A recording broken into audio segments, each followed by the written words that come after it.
Docent trainee tour guide tours that we're going to have today. This is an extended shuttle bus tour, and we are excited for you to experience the wonderful skills that our docents have. Makai, would you stand up and wait? Makai Stewart. He also attended the Summer Youth Works program with us. Tanaya Nash. She also attended the Summer Youth Works program with us. And Donald Meredith. Okay. So we're going to ask Dr. Martin to welcome you. Please sit back and get ready for an exciting day. Good morning, everyone. Good morning. I'm Dr. Joanne Martin. My late husband Elmer and I are the founders of the museum. I work very hard to assure that we get to do this program. We've done the docent training program, or the tour guide training program, for over 10 years. This is the first year, so this is our inaugural. This is in our inaugural class for this program. So we need you to take into account that tourism is a billion-dollar industry in this city, and often we're not taught the tourism industry. We have an extended tour where we put people on buses like this and take them to the places that you're going to go. But we want our kids to know that this is an opportunity that you may or may not get. Great Blacks and Waxes, we're here in this community by design. We decided that this is where we want to be. This is not an accident where someone said, well, here's a building, go there. We could have chosen any other place, but this is where we need to be because this is where our children are. And those children come from all over the nation. So I'm just so happy to be involved in this program, to launch it this year with your family members. They've done an amazing job in the docent program up to this point, and I just want them to shine today and not be bothered by the fact that I'm here, because I'm a tourist like everybody else on this bus. So welcome to our inaugural and our launch of our motor coach tour guide training program. Thank you. We're now on North Avenue, and we'll be going as further down as until we get to Drew Hill.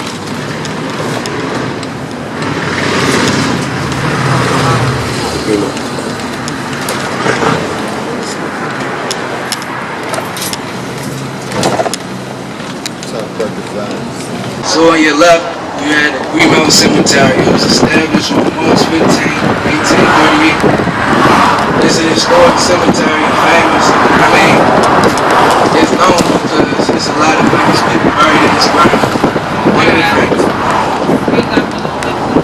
One of the people that's known buried there is John Wilkes Booth. He's the man that assassinated Abraham Lincoln in Washington, D.C.'s Ford Theater on April 15, 1865, and that's the Greenmount Cemetery.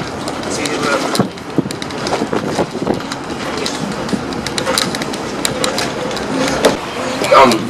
If you look over to the right-hand side, you can see the Board of Education, and Alice Penny Hughes. This has the name. Her name is on the front. Was on the front face of the building, and she was actually the first African American female superintendent of the Board of Education. Further down, we'll be crossing North and Charles Street, and a lot of people don't know, but Charles Street actually divides east from west in Baltimore.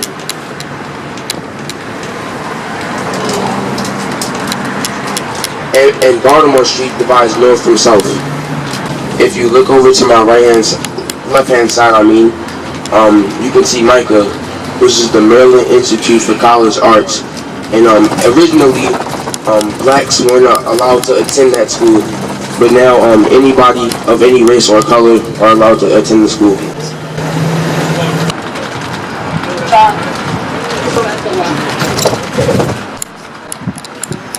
Pulling up the Drill Bar. one of the oldest parks. We're the oldest parks in the United States. We recently passed Johns Falls Expressway. He sold the land in order for Baltimore to be built. That's Johns Falls Way. That's why they dedicated that expressway to him.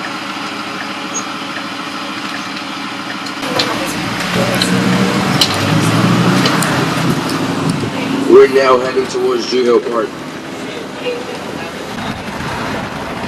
If you look over on my right hand side, you can see the Drew Hill Park Reservoir, which half of it has actually been under construction for some time now, at least a year and a half, maybe 2 years. A lot of people don't know, but Drew Hill Park is the largest park in the state, and a lot of this park was segregated. There were sections of the park and activities in the park that college couldn't partake in just because of the fact that we were colored. Since the 745 acres, the Rogers family, before it was sold to Baltimore City, owned the area of Drew Hill Park. And we'll be visiting the Hampton Mansion later on today.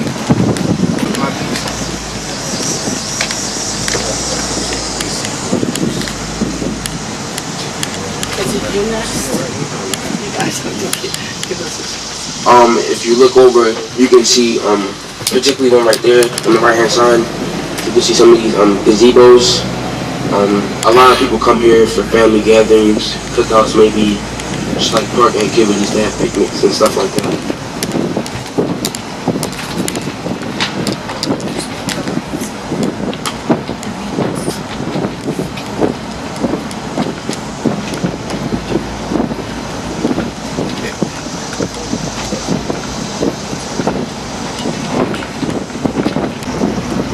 If you look over on my right hand side, you can see this place called Safety City. I'm sorry, left hand side. It was often used to teach toddlers safety decisions such as crossing the street and how to cross the street when there are cars incoming.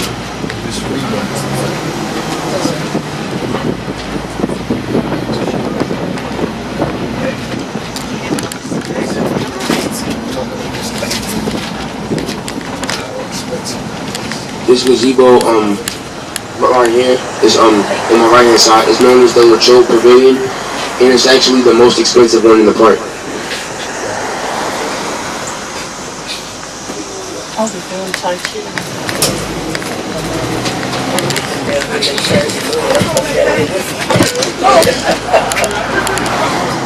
Like I said, a lot of the park was segregated, so there were some things that we just weren't able or allowed to do. For one, we weren't always allowed to play basketball on that basketball court. We weren't always allowed to play tennis on that tennis court, and we weren't always allowed to swim in the swimming pool. A lot of this was segregated.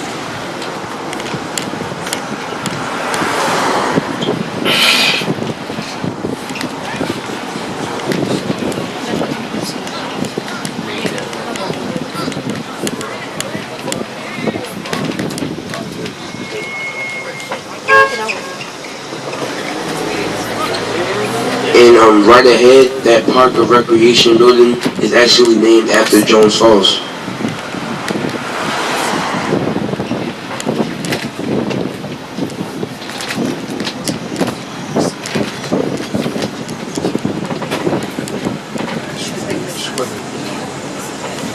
And on my left hand side, we have the swimming pool coming up.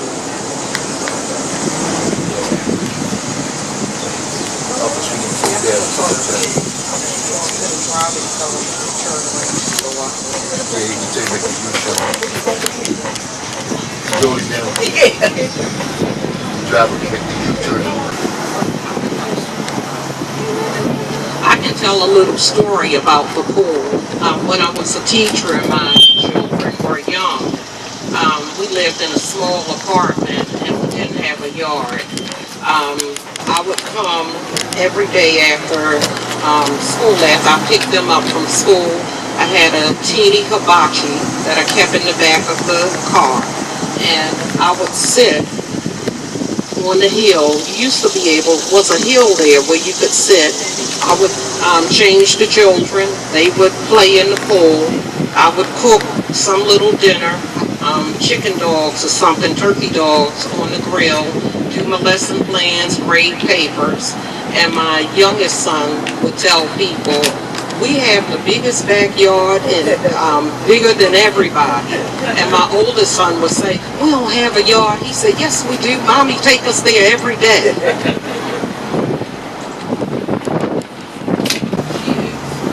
I'd just like to add, and I'm originally from Florida. I never attended, I know about Druid Hill Park from the days of segregation because I was dealing with segregation in the South. But from what I've learned from one of our former tour guides, the late Tom Saunders, we weren't able to get into that area, but there was a colored swimming pool and a colored tennis court. That part is closed off to us now because of the construction. But when we used to, and when we go back to being able to have access to it, the kids would get out into the in the colored swimming pool and go onto the colored tennis court. You can also see differences where in that area, the colored part of the park. If you see these gazebos and pavilions, you can see a clear difference in the way that the colored pavilions looked and the way the white pavilions looked. So it was designed to make sure that you knew your place and that you stayed in your place. And the blacks in Baltimore had to fight for there to be a colored swimming pool and a colored tennis court because the idea was that you weren't going to get access to those. So it was our fight that made them eventually take our tax money that we were paying for the white tennis court and the white swimming pool to take the tax money and also build a facility, a segregated facility for black Baltimore. If you look over to the right-hand side in front of us, you can see the Joseph H. Brown Jr. Funeral Home. Can you just say that again? Because I didn't hear it. Just the same thing. If you look over in front of us, you can see the Joseph H. Brown Jr. Funeral Home. No, they made it.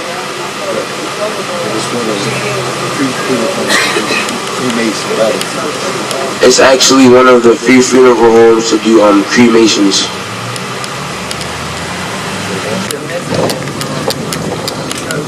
We are now on Pennsylvania Avenue. This is the CVS pharmacy that was burned down during the riots. On the left-hand side. On the right-hand side, there is the Art Social Club. It is an African-American male club that is there to promote the excellence of black men. Music, jazz, and is now a party promoting building.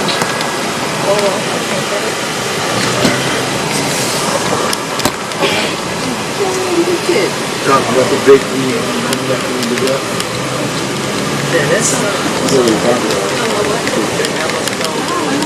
No, it's this part. Let her do this part. She went up to some digs, yeah, people are just turn station bus stand. Yeah. Good? Okay. He does it and Here's the bakery.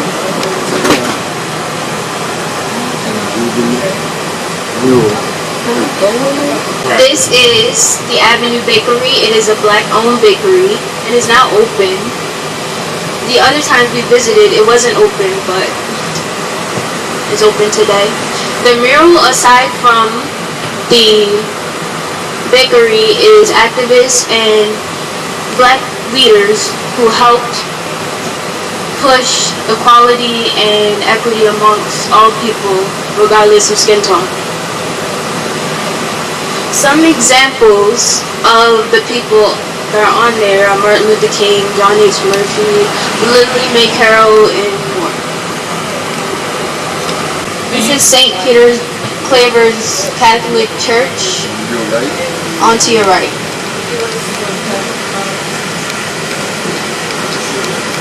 It's one of the most famous churches in the city because it came out of the islands through Catholic ministers, and they were abolitionists who didn't believe in slavery.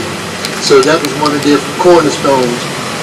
They also had a Catholic school, and some of you probably even went to St. Peter Claver's Catholic schools. The most famous thing about it are the nuns giving you the rule of discipline. They didn't play over there.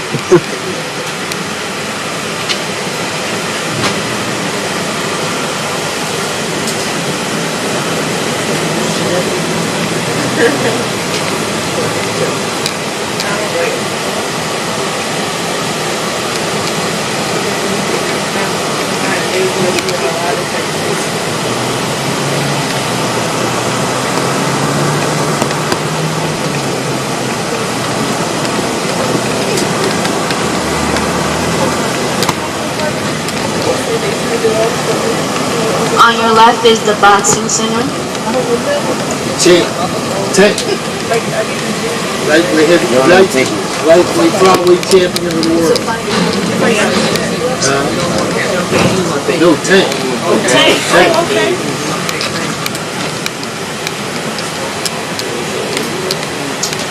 Here is the Avenue Market. The Avenue Market was once known as the Lafayette Market and was later renamed.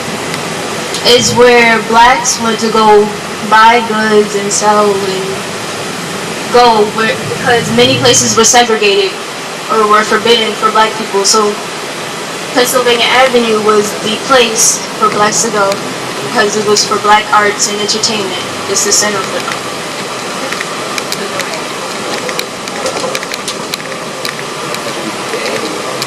This market was built in 1871. It was a wooden structure. There was a fire that took place, and the merchants who were working in that market, they lobbied to make sure that the market was rebuilt.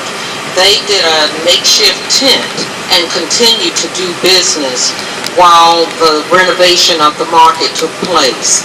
In 1996, the market was renamed as revitalization took place around the city. So it was renamed the Avenue Market, and is still very popular in this community.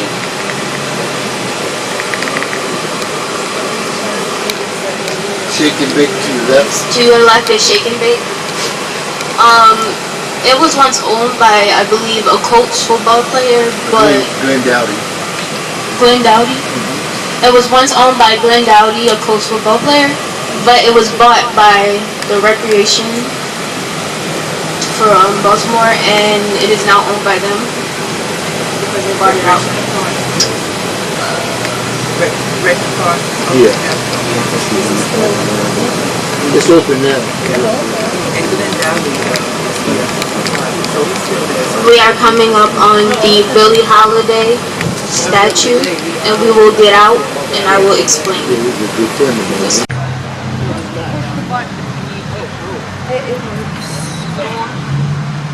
Okay, we are at the Billie Holiday statue.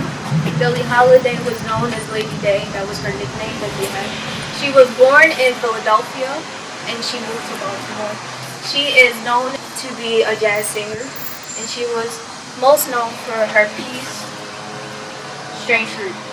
It was to address lynching and inequality among black people and the inhumane treatment that they were receiving.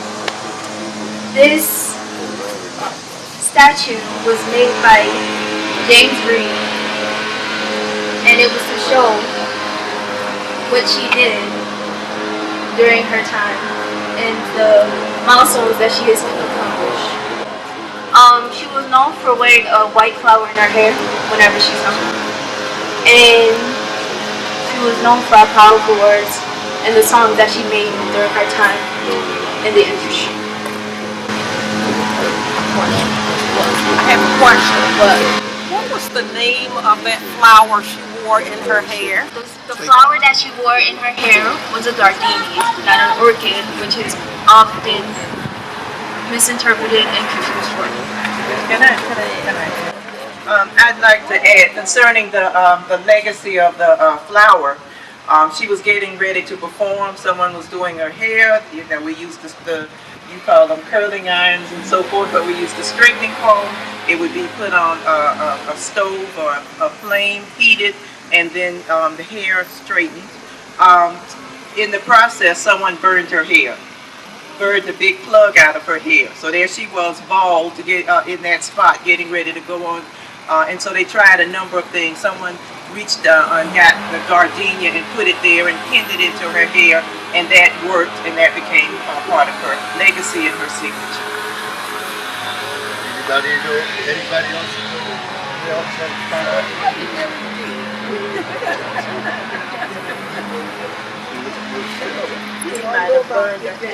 So it was also another person who got their hair set on fire. Apparently, it was Michael Jackson in a Pepsi commercial. Her name was Eleanor Harris, but people call her Billie Holiday. And if you want more information, you can read the statue for the legacies and things that she did, and the statue, the building of the statue, and more information. After you are finished, you can go across the street to the Royal Theater marquee. This is the marquee for the Royal Theater. It was originally named the Douglas Theater in 1922. In 1926, it was renamed to the Royal Theater. This was a place where many black people went to for entertainment, for plays, for bands, jazz, etc. In 1971, it was demolished and torn down. And in the memory of this theater, they put a marquee so it wouldn't be forgotten.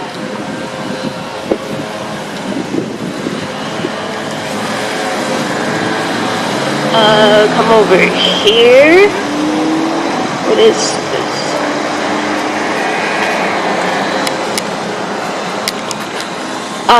This is the Heritage Trail. This was shown to people. It is the list of, I could say, African American landmarks in Baltimore. If you look over here on the floor, you see pictures of these people, and these are people who participated in the theater. So if you look right there, you can see Billie Holiday. A lot of these faces, they look familiar. I just can't pin a name to them. But these are people who either performed in things like acting, poetry, jazz, music, just all forms of entertainment and theater. This was like a place for blacks to come together, similar to the Harlem Renaissance. It started off with 200 people, and then later transitioned throughout the years to 2000.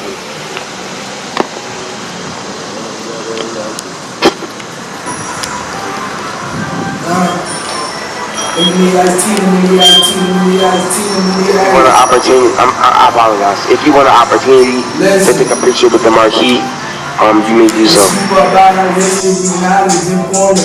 And the sour ain't no mystery, the child that they went through. Them tank knots round the neck of people that look like man you. From a bird's eye view, you know that that's some strange fruit. Hanging from the poplar tree, smell the burning flesh and the breeze. Bulging eyes, twisted mouth, close your eyes and picture me.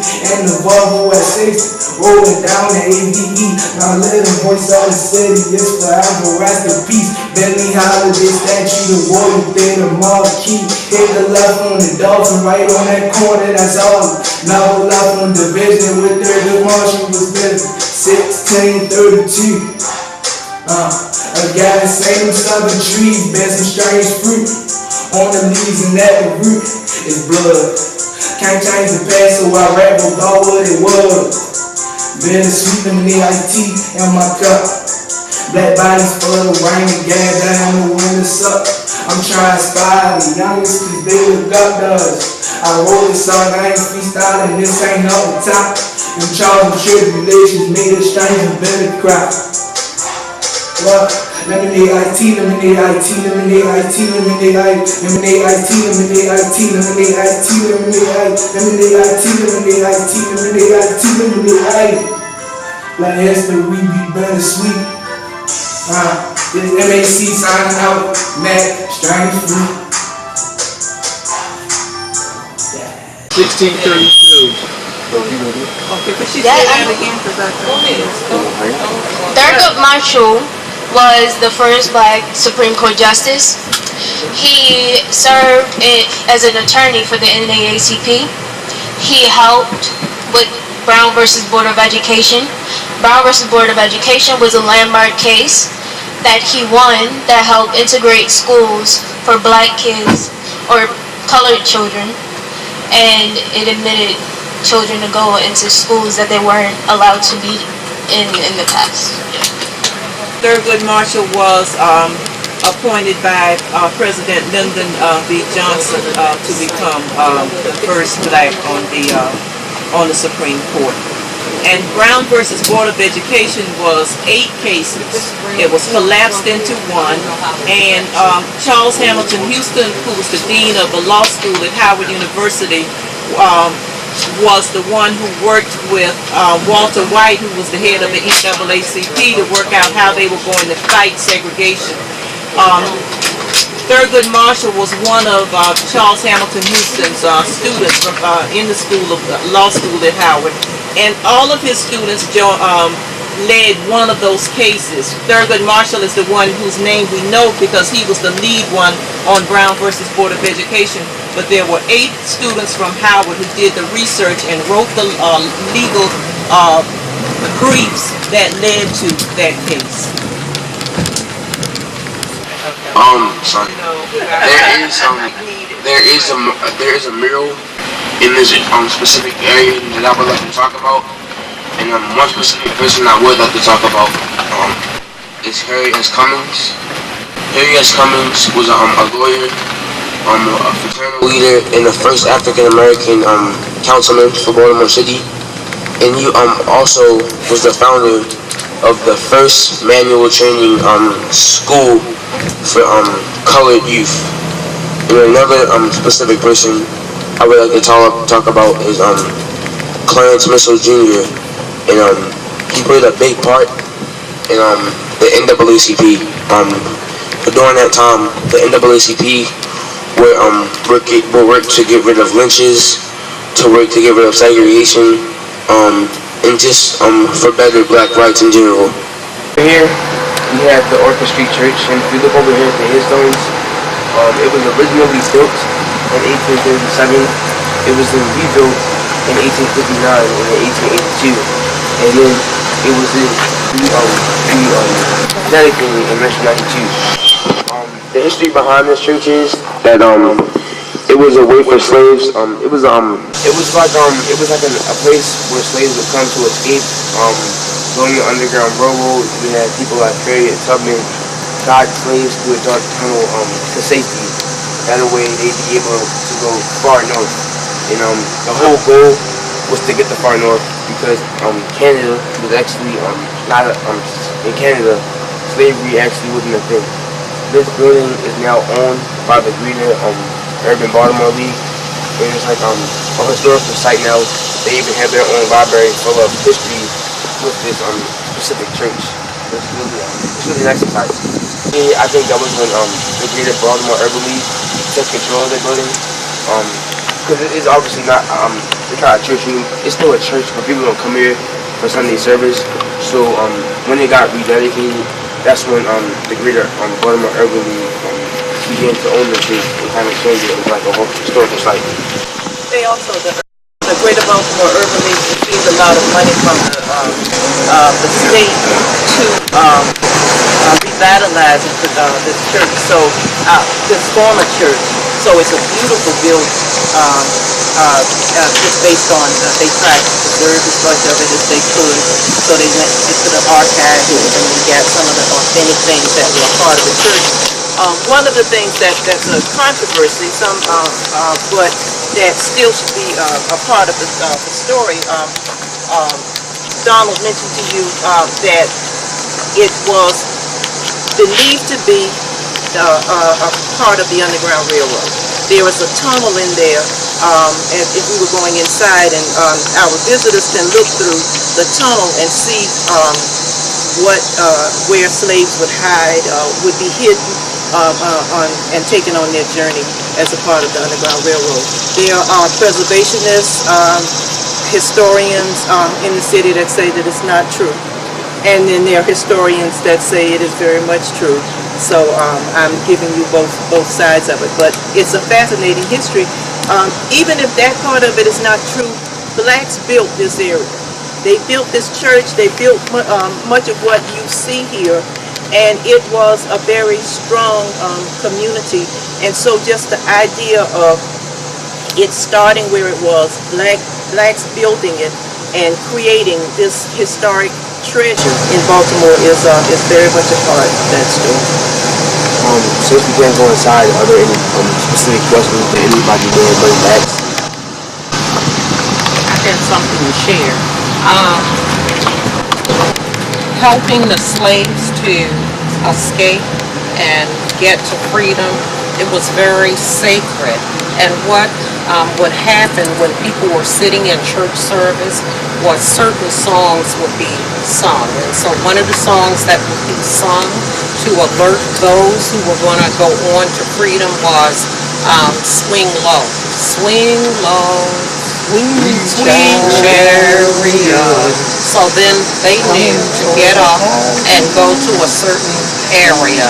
And certain people would be asked during the service, we need you to help put coals in the furnace. That was another sign that it was time for them to come down and make their escape. So there were different signals and signs to keep the safety and the secrecy of what was happening in the church. Swing low, sweet chariot, coming forth to carry me home.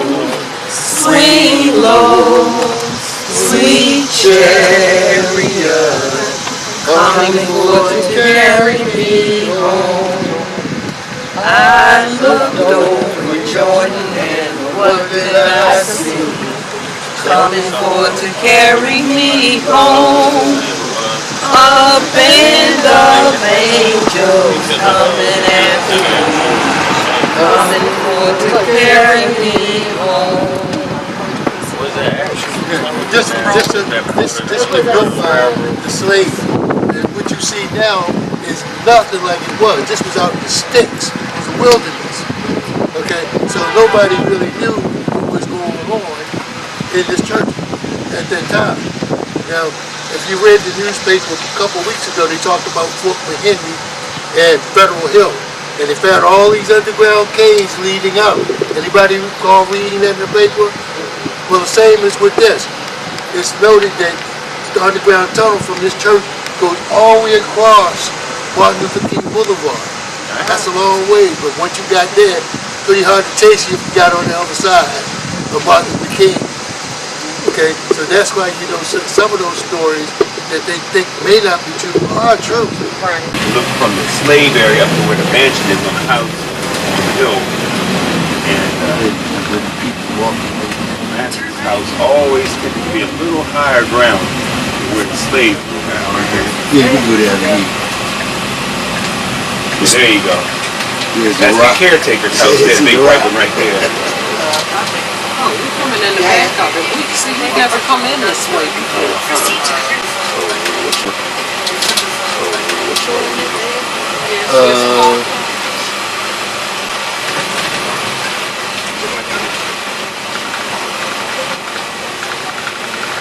That place there is interesting. That's the pool house where you use basically milk and cheeses and stuff.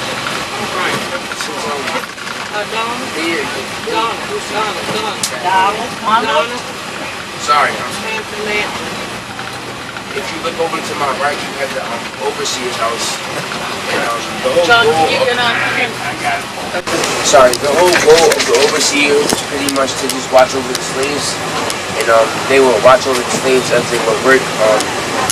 in this specific plantation in Maryland in general, they wouldn't necessarily pick cotton because cotton grew better further down south. They would often grow stuff like tobacco, corn, and wheat, as you saw in the cornfield, as you saw in that cornfield on the left-hand side.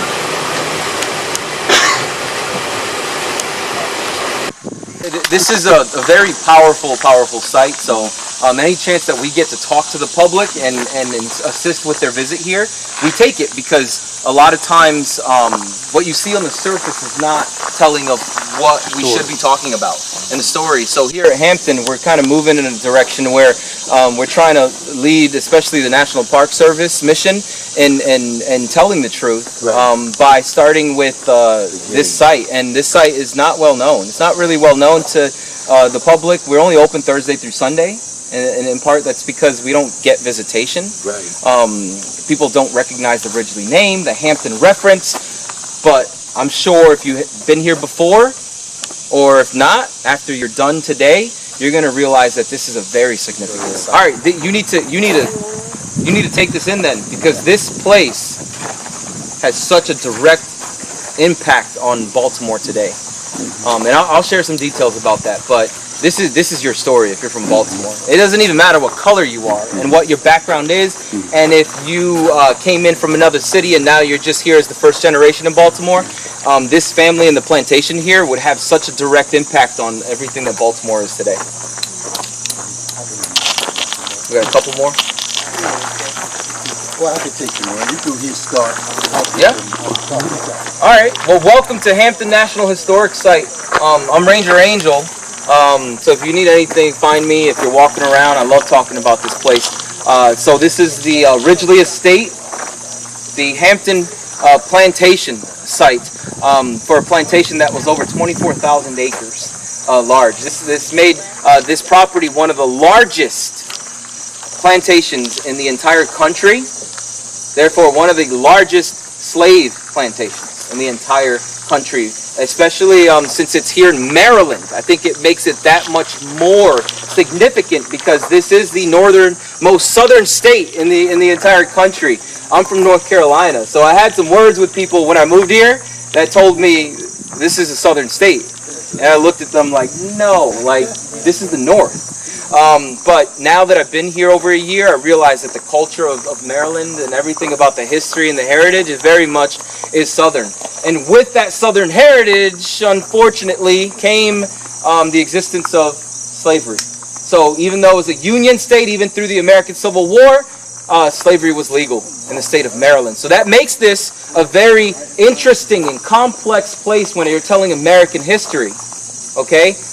Baltimore is a good example of it. You go to Fort McHenry in Baltimore, you had Union soldiers that manned the guns of Baltimore, right? The Union was that northern cause, and they would end slavery.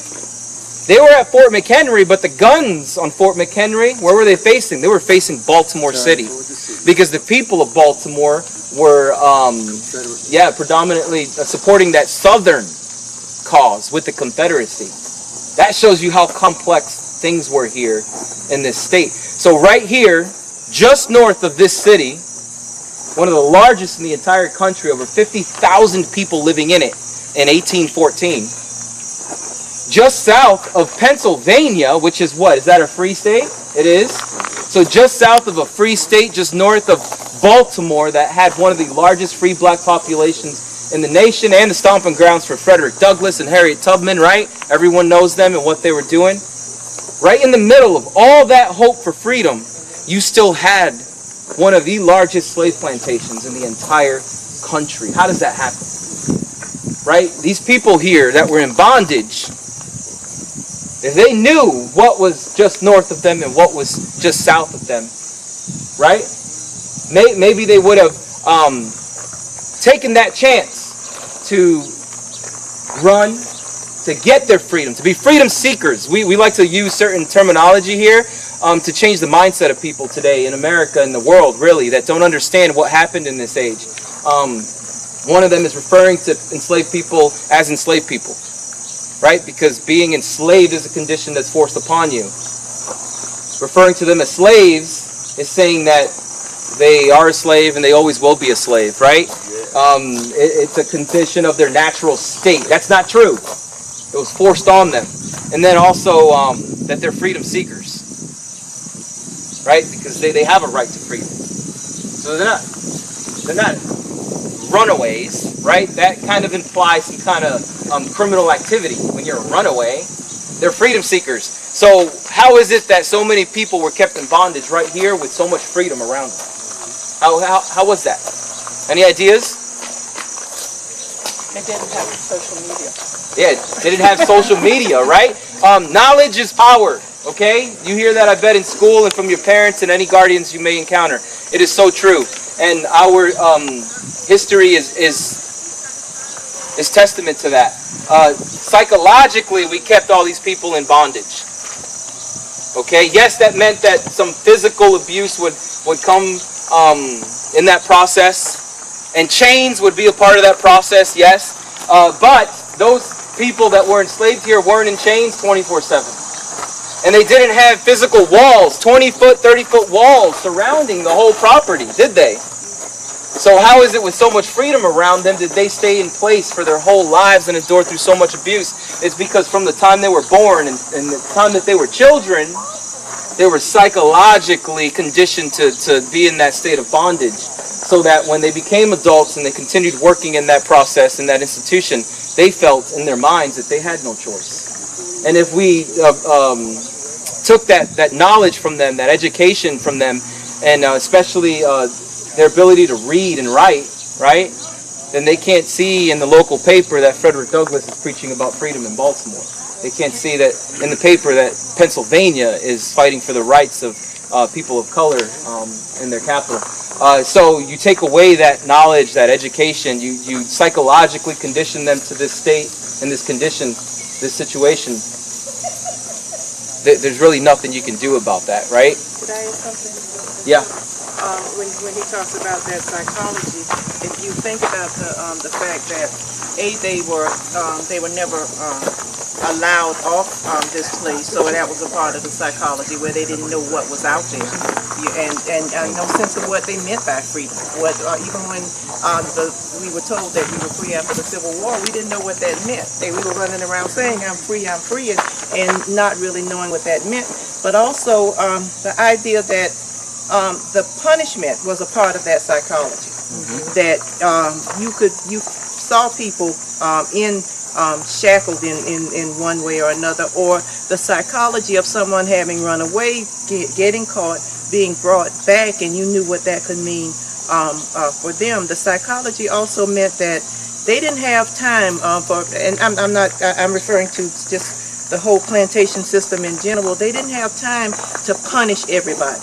If you spend all of your time punishing everybody, you don't get the return on your investment. So they punish one person. Those bells that we have in the museum, the ringing out to everybody else, that the same thing could happen to you. So they put one person in that contraption, but they send a message to everybody else, and that was the psychology of it as well. Just the ways in which you learned the lesson of not obeying and not who was in charge. Also, didn't they say like they used the method like they break horses with, and that it takes 5 generations to train, unlearn it. So so many. I was looking at something where they shocked the cow because they didn't want him to lie down when they were trying to pull the calf out.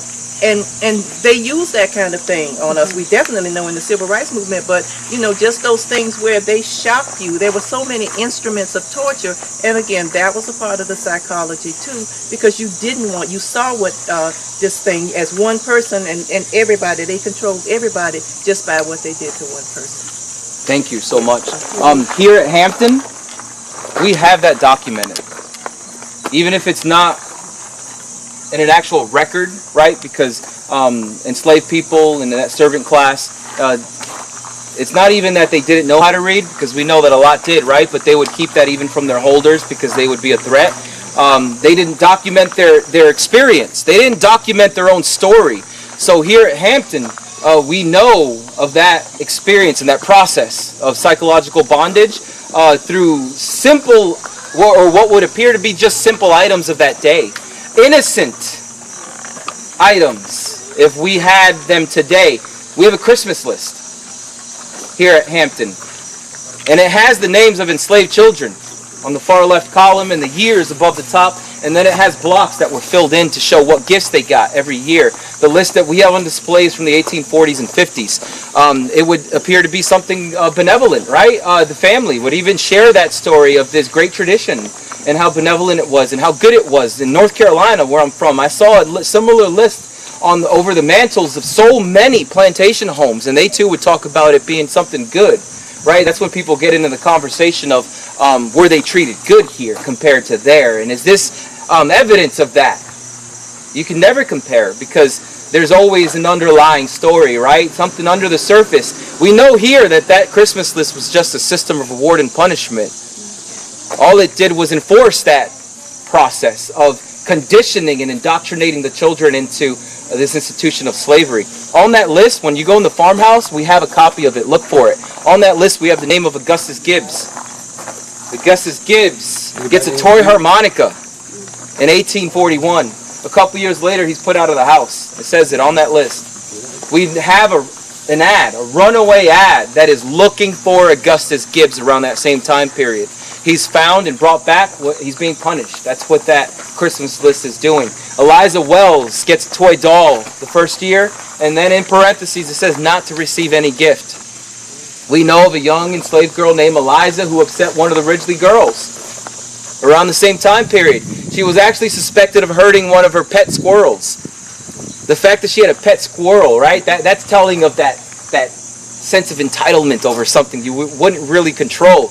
But beside that fact, it's just speculation, but that could be the same Eliza being punished. Billy Davis is also on that list. He gets a toy soldier, a toy trumpet, 2 years in a row. And let me add a detail to this whole process. A young girl, a daughter of one of the owners, is the one filling in these blocks. So she wrote in the blocks that Billy Davis got a toy trumpet, a toy soldier. And then this young girl, wrote in that block for 1844 that young Billy Davis was dead.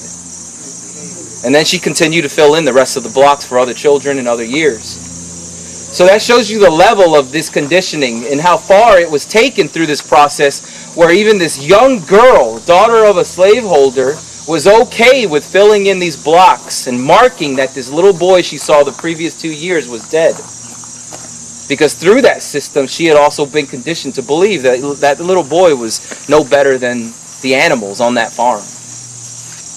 So when you're in the farmhouse, look for that Christmas list and see, because it started with that simple and what would appear to be innocent Christmas list.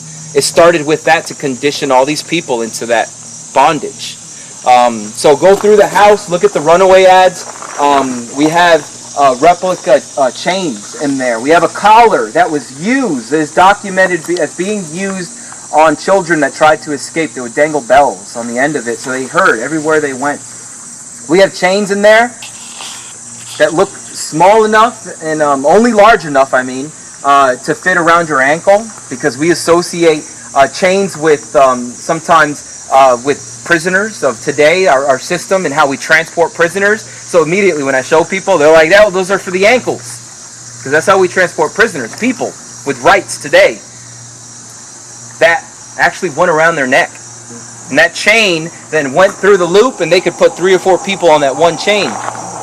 Because again, the laws and the culture of that day and the conditioning of this whole process, this plantation culture, made it so that they were only treated as animals would be treated. Legally, culturally, socially. We put leashes on our dogs today. So get in there, walk through the farmhouse, walk through the slave quarters. Be mindful, though, as you walk through these slave quarters, that this is an ornamental farm. The slave quarters are 2 stories, have glass windows, and look beautiful, actually, only because the owners and their visitors could see them from the main house. So this was a show farm. They had over 20,000 acres of land with scattered farms that had wooden shacks all homes for governors.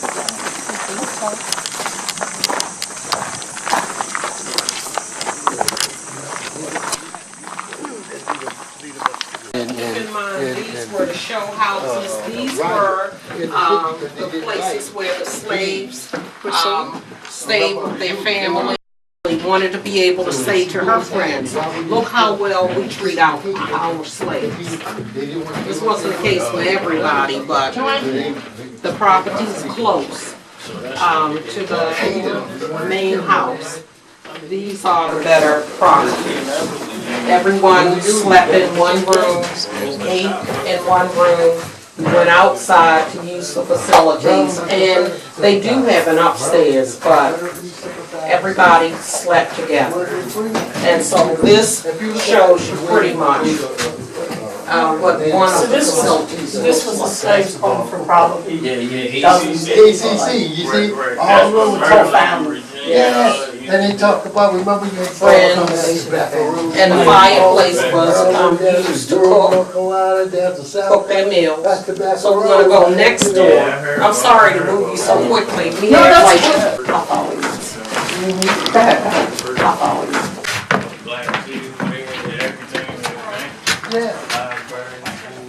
everything. One thing I do want to point out is that compared to this one, compared to this slave quarter, compared to that one, this one is obviously a lot better. And it all depends on how the overseer values you. It would depend on your age, what specific jobs you were doing. And right over here, if you were a skilled worker, very strong, he would probably value you at $800. If you were a skilled domestic child breeding, which is a woman, he value at $400. And if you're like right around my age, 15, 14, you could milk the cows, healthy child breeding, and he would value at $200. And if you were a bit younger, around the age of 10, you probably strong back, you can swap the hogs, and $100. And then the older you get, the less value you would be to the overseer, and the less jobs you would probably do. So if you were around the age 65 or older, you'd probably be feeding the chickens, and the overseer will value you at $50. I want to show you guys. You get what's a KFC now?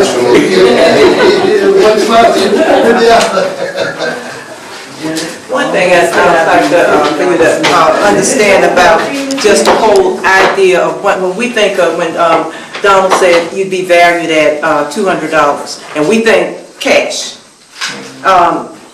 Slavery was mainly a credit industry. The insurance companies, the credits, the banks, they kept slavery running. So that's one part of it. It wasn't a cash industry in the fact that they weren't going to come and give you some dollars or some coins or some gold or whatever. They might need you to use you to pay off their mortgage.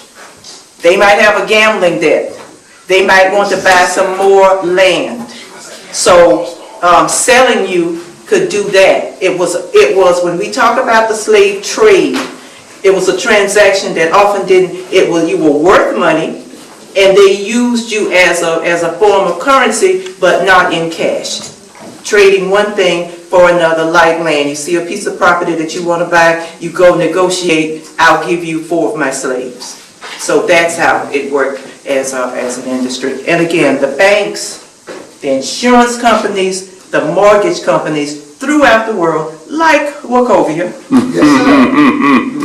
like Wachovia, like the colleges, Yale, Harvard, Georgetown, Brown University, those things that we have in the museum, those instruments of torture, the Brown family made those. That was their business. They manufactured those. And then, at some generation they start feeling guilty, like the Rockefellers or whoever, and they start giving money away. So you know them as these philanthropists, but they made their money off of us and off the slavery industry. As I said, like Wachovia and many others. I'm trying to think of the insurance company, MetLife. Yeah, MetLife, places like that. That's how they got their wealth. Through the slave industry, which was a worldwide thing. Morgan Chase Bank. And Cotton Wells Fargo drove the slave which was Wachovia. around the world. The economy of the whole world was made up of cotton.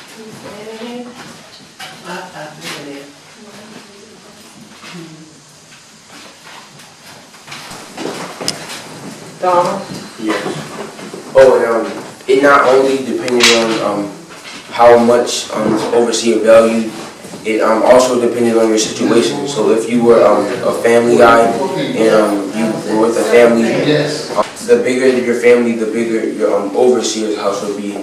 So each quarter or house would just be to fit the slave the best way the overseer saw fit. All right, we're gonna go back that way. If you pay attention to the bedding here. Yeah, the one thing that's unusual about these slave quarters is that they had wooden floors. Most of them had dirt floors. So they did have wooden floors. This is the original.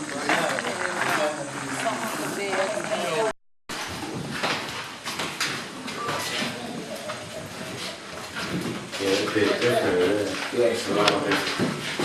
It's one of the whole bit. Yeah.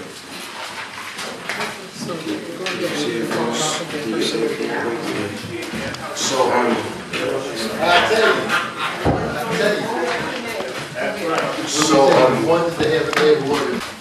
So, one big difference, as you can see in this house, is that first off, this house has a sink, and if you look over into this room, this specifically comes in a bed, and if you look closely, you can see that white pot, and that's actually where they would use the bathroom at. Often, if you during this time, if you would use the bathroom, you would have to go outside to do it, and the overseer would have a special place where he would be like a little potting chamber where he would go use the bathroom. But you know, like I said, it also depended on how the overseer or slave owner valued you. This house has a lot more than those other two. It even has a sink, a bed, and even a place for the slaves to go to the bathroom.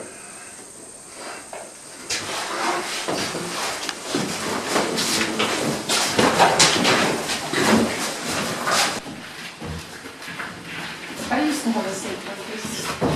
I used to have a phone. I remember when I was a kid, I used to have a phone. I remember these things. Yes. Got one ready to.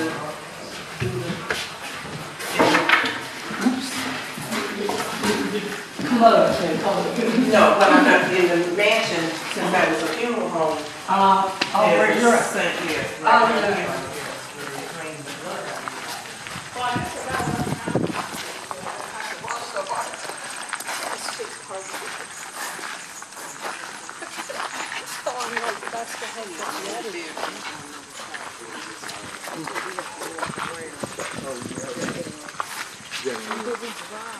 We drove over here. We came up the hill with it. Where's the toilet you referring to? That little pot? Yeah, that white pot right there. Are you speaking? Nobody's speaking. Okay. Just to get out there and look at this first. Oh, this is the other side of the room, okay.